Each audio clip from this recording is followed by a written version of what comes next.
एक ऐसी लत है जिसके बारे में कोई खुलकर बात नहीं करता।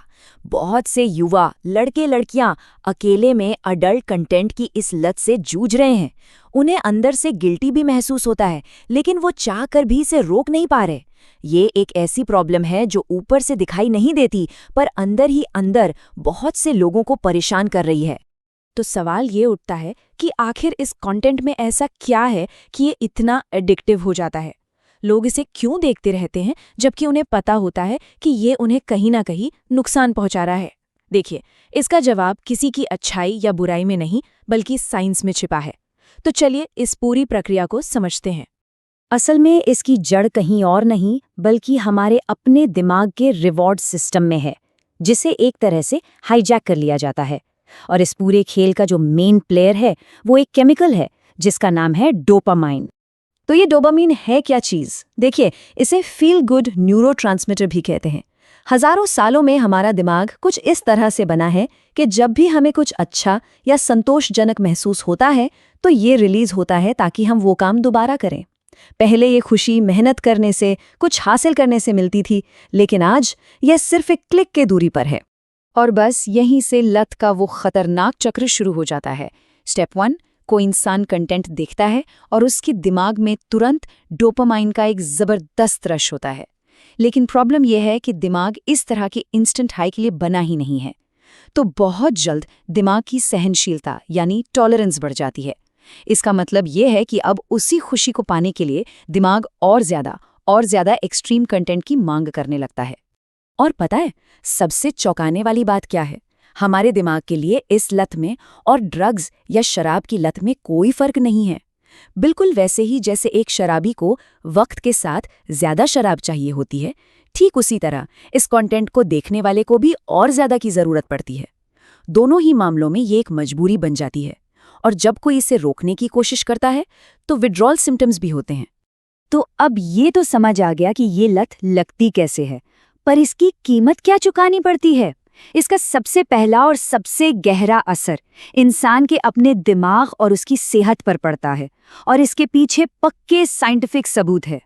हमारे दिमाग में एक सीईओ की तरह एक हिस्सा होता है जिसे कहते हैं फ्रंटल लोब। यही वो हिस्सा है जो हमें सही गलत में फर्क करना सिखाता है, सोचने समझने और फैसले लेने में मदद करता है। आप कह सकते हैं कि यही वो चीज़ है जो इंसानी सोच को जानवरों की फितरत से अलग करती है। और अब जो मैं बताने वाला हूं वो सच में डराने वाला है।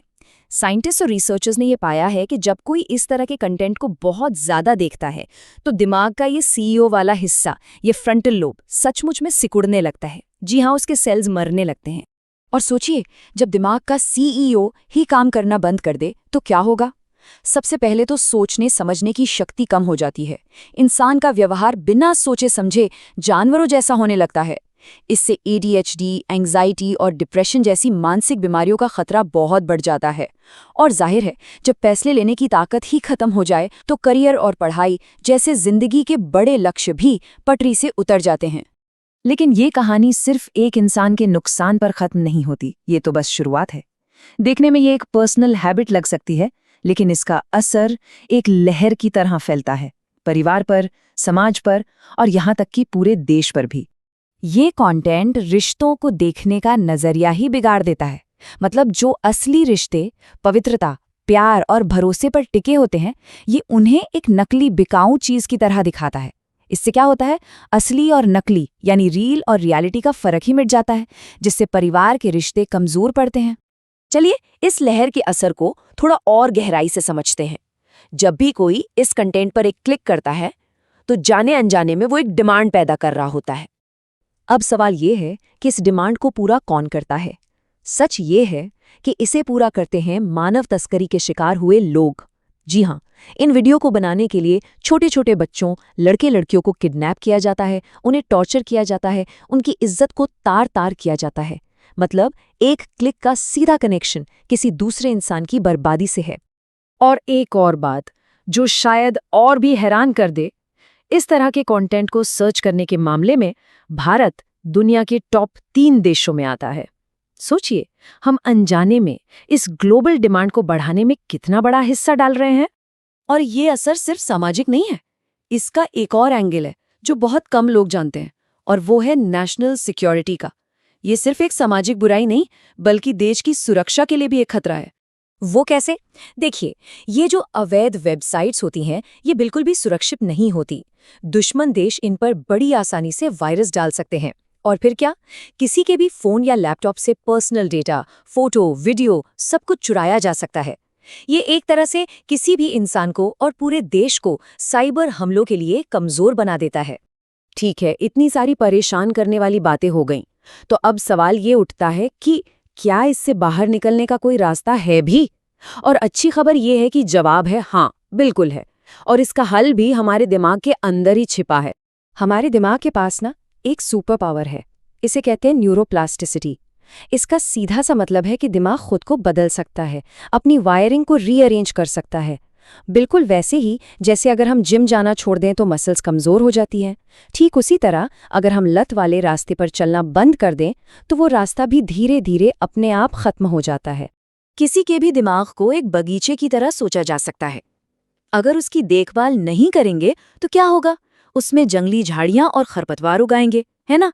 लेकिन अगर कोई चाहे तो मेहनत करके उसमें खूबसूरत फूल भी लगा सकता है। तो ये चुनाव हर किसी का अपना है कि वो अपने दिमाग के बगीचे में क्या उगाना चाहते हैं। तो इससे बाहर निकलने का रास्ता क्या है? सबसे पहला और सबसे मुश्किल कदम, इसे देखना बंद करने का पक्का इरादा। हाँ, शुरुआत में थोड़ी मुश्किल होगी, कुछ विड्रॉल सिम्टम्स भी होंगे, उन्हें झेलना होगा। धीरे धीरे लत वाले वो दिमागी कनेक्शंस अपने आप कमजोर पड़ जाएंगे। और सबसे जरूरी बात, दिमाग को खाली नहीं छोड़ना है, उसे किसी अच्छी पॉजिटिव एक्टिविटी में लगाना है। कोई नई हॉबी, पढ़ाई, कुछ भी जो एक नई दिशा दे। तो आखिर में सवाल बस इतना सा है, कोई अपने दिमाग के बगीचे में क्या उगाना पसंद करेगा? जंगली और जहरीली झाड़ियां या फिर खूबसूरत और महकते हुए फूल? ये फैसला हर किसी को खुद ही लेना है।